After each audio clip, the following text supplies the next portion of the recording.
going on, everyone? Welcome to the RabidMining YouTube channel, and I kind of want to go over something that happened earlier on today, and that's that NEXA halted transactions into Xbitron due to a wallet hack. So let's kind of see what's going on here, and this may have turned out to actually be a good thing, but here is the first announcement. So they said, we have asked Xbitron to pause trading temporarily while we investigate a report of a single wallet being hacked and funds being involuntarily being sent to the exchange account not owned by the wallet owner. We are taking precautions to give us time to investigate this situation. We have not yet been able to identify how this happened, and there is no indication that it is a software fault, but that we would rather take precautions and identify how this has happened so this does not happen again in the future. As we are aware, there is only one cause of this happening, but of course, if anyone is aware of something similar happening to them, then please bring it to our attention. Again, we would rather be precautious in our actions while we investigate how this has happened.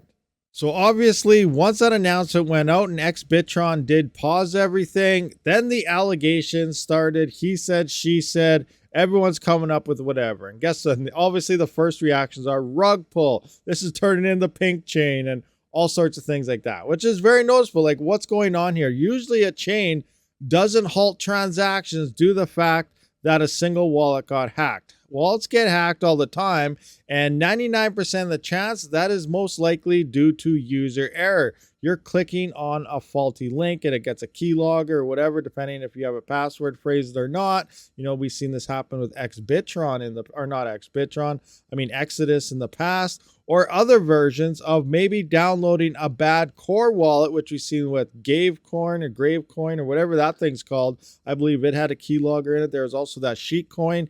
It was collecting data and coins from other core wallets and then sending them elsewhere. So it usually comes down to the user error and downloading a wallet right out of the gate that has some type of keylogger or something in it that's malicious. So far, it looks like they're investigating. This does not seem to be the issue. So let's look into the next announcement that did happen. So the next announcement did say, we have investigated the situation and have been unable to find anything that would indicate that a theft has occurred due to a software issue in the wallet. We have therefore asked Xbitron to re-enable the trading of NEXA. The team will continue to investigate to identify how the theft happened for this particular user to make sure it doesn't happen in the future for anyone else.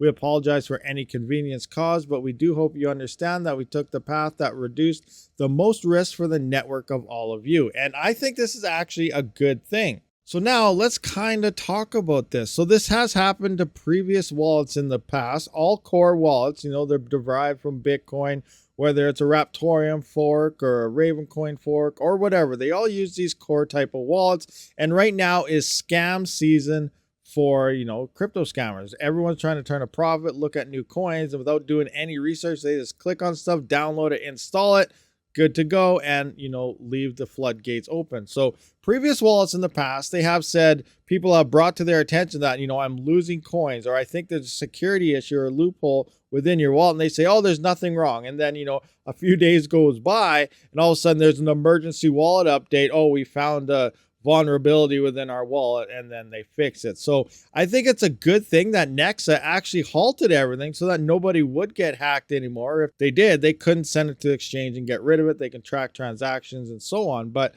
they went in, they investigated their own wallet, found out that there was nothing wrong with their wallet software, and then re-enabled the transaction. So this should lead a little more of, I guess, give you more of a belief within the NEXA token itself. Again, it's still very new. Treat it as you would with anything new, a scam or something, until the coin proves itself to you to be worthy. But it's nice that they investigated the issue and halted everything. As for what actually happened, again, it probably came down to some type of user error or something, clicking on a link or having some other malicious wallet installed within the same drive or something, and it was talking to it. So who knows what actually went down, but it's nice to see that they actually investigated this issue and at least told us everything was all right. Remember, we don't know what happened in the background. Take it any way you want. Let me know your thoughts and opinions in the comment section below. I'll see you on the next one.